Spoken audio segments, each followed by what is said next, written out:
ఇక ఆ రోజు ఏమేం చేయాలి, శాస్త్రంలో అసలు ఏం చెప్పారు.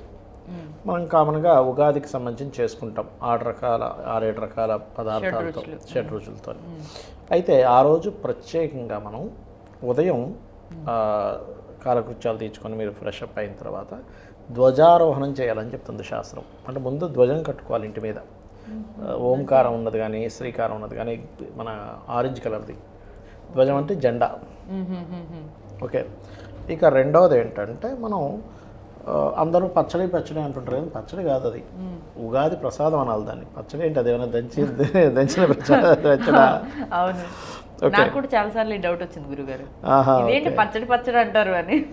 ఇక్కడ ఏంటంటే మనం అందులో వేసేటువంటి ఉగాది పచ్చడి వల్ల ఆయుష్, ఆరోగ్యము, యోగం కలుగుతుందని చెప్తారు.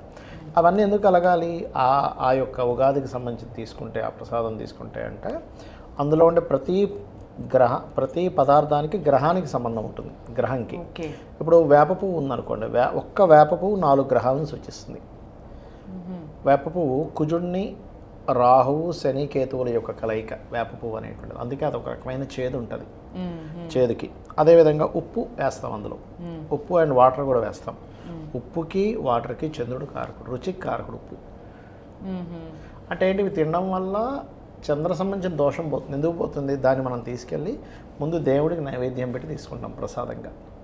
దీంట్లో అండ్ అలాగే నెయ్యి కూడా వేస్తారు అందులో, ఒక 2 చెంచాలు ఆవు నెయ్యి వేస్తారు. దానికి గురువు కారకుడు. గురుగ్రహ దోషం ఏదైనా ఉంటే పోయి గురుగ్రహ బలం పెరుగుతుంది. ఓకే. అలాగే పులుపు వేస్తారు అందులో, చింతపండుది కానీ నిమ్మకాయ కానీ పిండుతారు. దానికి శుక్రుడు కారకుడు. శుక్రగ్రహ అనుగ్రహం ఉంటే మనకి ధన సంబంధించిన ఇబ్బంది ఉండడం, ఏదైనా ఉంటే పోవడం, మనకి హార్మోనియల్ రిలేటెడ్ హెల్త్ ఇష్యూస్ ఉంటే ఏమైనా క్లియర్ అవ్వడము, అదేవిధంగా వివాహ సంబంధించిన దోషాలు ఏమంటే క్లియర్ అవ్వడం, వివాహం అవ్వడానికి తోడ్పడడం జరుగుతూ ఉంటుంది. అలాగే ఇక తీపి పదార్థానికి కూడా గురువే. అంటే ఇక్కడ తీపికి, నెయ్యికి అండ్ మామిడి పండుకి కూడా గురువు కారకుడు అవుతాడు. అయితే మామిడి పండు అయితే గురువు, మామిడికాయ అయితే గురువు, బుధుడు కారకుడు. అందులో మామిడికాయ కూడా మనం వేస్తాం. మామిడికాయకి బుధ శుక్రులు ఇద్దరు,